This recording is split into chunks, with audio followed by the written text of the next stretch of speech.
Kamis malam Jumat tanggal 13 Februari ya, malam nisfu Sya'ban, namanya Lailatul Barat ya, malam Lailatul Furqan, malam pemisah nasib-nasib manusia.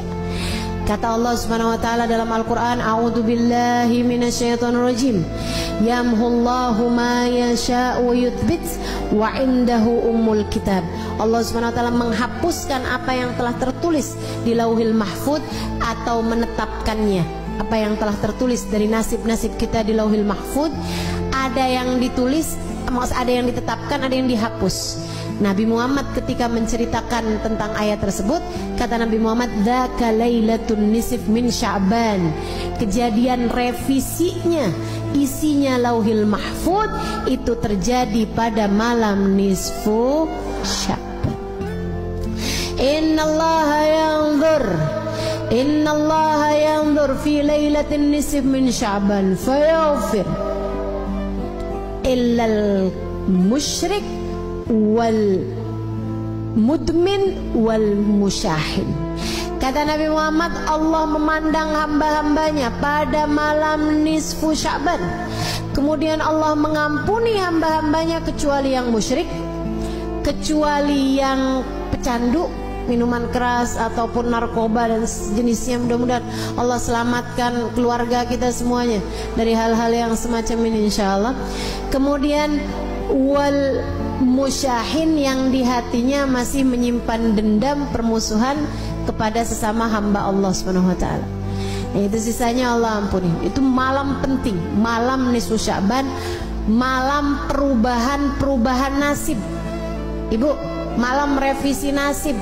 Nah ini nih, pada setiap tahun itu Allah punya malam revisi. Jadi Allah Subhanahu wa taala ada yang netepin, ada hapusin apa yang telah tertulis di Lauhil Mahfuz dari nasib-nasib kita sekalian, dari rezeki kita, dari keadaan kita hidup di dunia nih.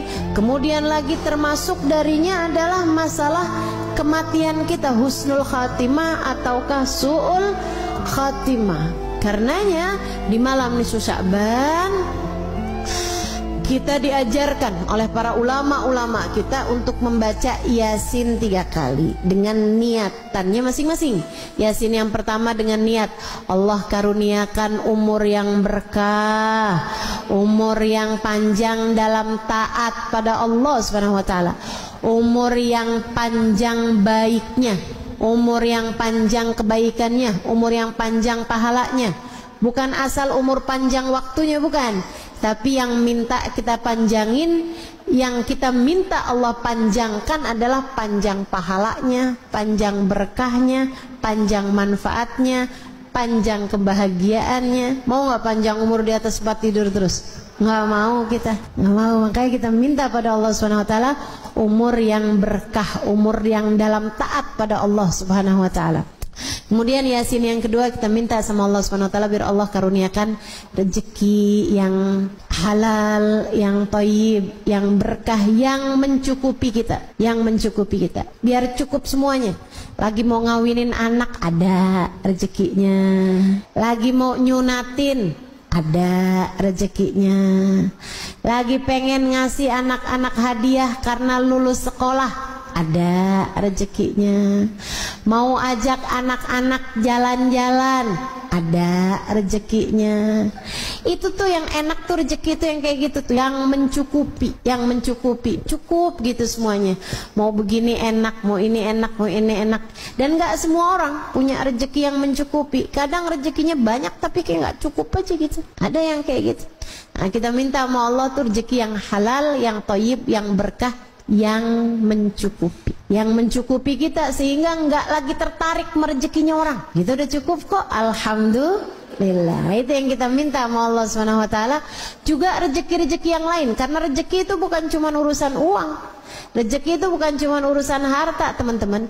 Kesolehan anak-anakmu itu adalah rezeki yang jauh lebih tinggi nilainya daripada sekedar rezeki harta. Betul nggak? Ibu-ibu saudaraku sekalian saya muliakan, rezeki kesehatan menurutmu Enakan banyak duit tapi sakit, apa enakan sehat walaupun duitnya pas-pasan?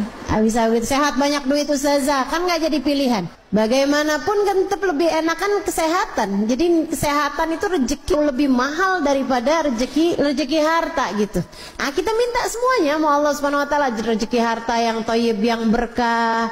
Kita minta juga sama Allah rezeki kesehatan badan kita, keluarga kita, gitu kan ya. Kita minta juga sama Allah kesolehan diri kita, kesolehan keluarga kita, jadi ahli taat semuanya, jadi ahli ibadah semuanya, insya Allah. Kemudian Yasin yang ketiga, kita minta sama Allah Subhanahu wa taala ini yang paling penting dalam kehidupan kita, yaitu dengan niat semoga Allah karuniakan kepada kita kematian dalam husnul khatimah, biar mati di saat iman begitu kuat dalam hati kita. Kita minta pada Allah agar di saat ajal menjemput kita, kita dimatikan dengan membawa iman dan Islam, bawa cinta pada Allah, bawa cinta pada Rasulullah, membawa bekelan amal-amal soleh, dan membawa dosa-dosa yang telah diampuni Allah Subhanahu wa taala. Jadi pulang nggak pakai bawa dosa lagi, karena semua dosa-dosanya telah diampuni Allah Subhanahu wa taala. Itu yang kita minta pada Allah Subhanahu wa taala, itu yang kita harapkan dari Allah Subhanahu wa taala. Jadi nanti malam nisfu Sya'ban kerjakan apa yang tadi telah saya sampaikan, baca Yasin 3 kali. Habisnya nisfu Sya'ban yang nggak biasa puasa sunnah nggak boleh lagi puasa sunnah. Tapi yang masih punya hutang puasa wajib tetap boleh mengerjakannya sampai di hari terakhir Sya'ban sekalipun. Hutangmu dari puasa Ramadan yang lalu harus dibayarkan sebelum datangnya bulan suci Ramadan.